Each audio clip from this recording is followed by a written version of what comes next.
Hello po ate, ano pong pangalan nila? Yudilin, Ilang taon na po kayo? 38. Ma'am, sa inyo po ba itong shop na to or nangangamuhan na kayo? Sa amin pong mag-asawa. Ilang taon na po kayo dito? Mga 11 years na kami dito.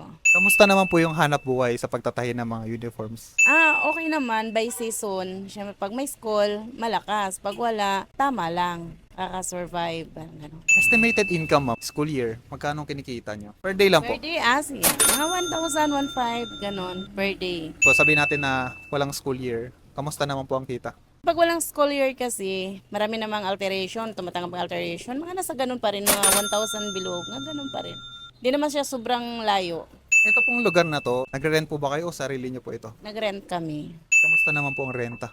Sa awa ng Diyos, okay naman. Nakaka-survive po. 11 years, okay naman. Wala namang utang sa rent.